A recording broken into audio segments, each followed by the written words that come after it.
لا يزال الخير حيا لا يزال إن في الدنيا سلاما وظلال أخبر الأيام أنها في وصال قم بنا وانظر. الحمد للہ وکفیٰ وسلام علی عبادہ الذین اصطفیٰ اما بعد. کھانے میں دوسروں کے تعلق سے آداب. نمبر 9، اکٹھے کھانے میں سب کے ساتھ فارغ ہونا. آپ صلی اللہ علیہ وسلم نے ارشاد فرمایا، جب دسترخوان بچھایا جائے تو کوئی شخص کھڑا نہ ہو جب تک دسترخوان نہ اٹھا لیا جائے، اور اپنا ہاتھ نہ کھینچے اگرچہ پیٹ بھر جائے، یہاں تک کہ تمام لوگ فارغ ہو جائیں، اور اگر ضرورتاً ہاتھ کھینچ لے تو معذرت کر دے، اس لیے کہ ہاتھ کھینچنے والا شخص اپنے ساتھی کو شرمندہ کرے گا، جس کی بنا پر وہ بھی ہاتھ کھینچ لے گا، ممکن ہے کہ اس کو ابھی کھانے کی حاجت باقی ہو. ابن ماجہ کتاب الاطعمہ. نمبر 10، دوسروں کے یہاں کھانا کھا کر ان کے واسطے خیر و برکت کی دعا کرنا. حضرت جابر بن عبداللہ رضی اللہ تعالیٰ عنہ فرماتے ہیں، ابو الحیثم رضی اللہ تعالیٰ عنہ نے آپ صلی اللہ علیہ وسلم کے لیے کھانا تیار کیا. چنانچہ آپ صلی اللہ علیہ وسلم کو اور آپ کے صحابہ کو دعوت دی. جب تمام لوگ کھانے سے فارغ ہو گئے تو فرمایا، اپنے بھائی کو بدلہ دو.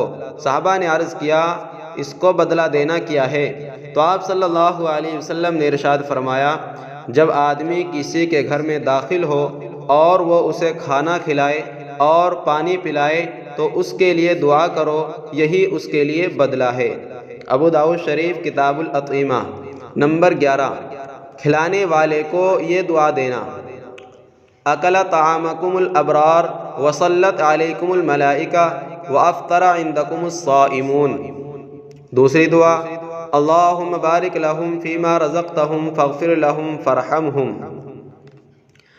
آپ صلی اللہ علیہ وسلم کسی صحابی کے مکان پر کھانے کے لیے تشریف لے گئے تو جب کھانے سے فارغ ہو گئے تو یہ دعا فرمائی، اکل طعامکم الابرار وصلت علیکم الملائکہ وافطر عندکم الصائمون.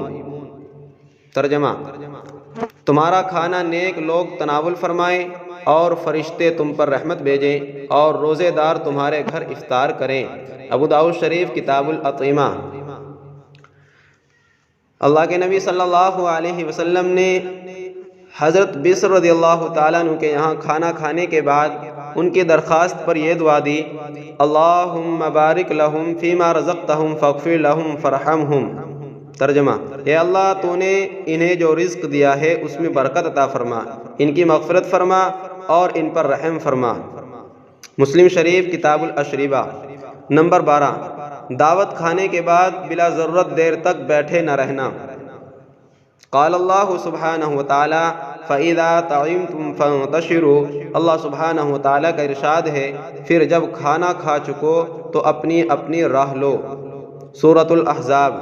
نمبر 13، بیوی کو اپنے ہاتھوں سے کھانا کھلانا. آپ صلی اللہ علیہ وسلم نے حضرت سعد بن ابی وقاص رضی اللہ تعالیٰ عنہ سے فرمایا کہ تو جو بھی نفقہ اللہ کی رضا کے لیے خرچ کرے گا اس پر اجر دیا جائے گا، یہاں تک کہ اس لقمے کا بھی جو تو اپنی بیوی کے منہ میں رکھے. بخاری شریف کتاب الجنائز.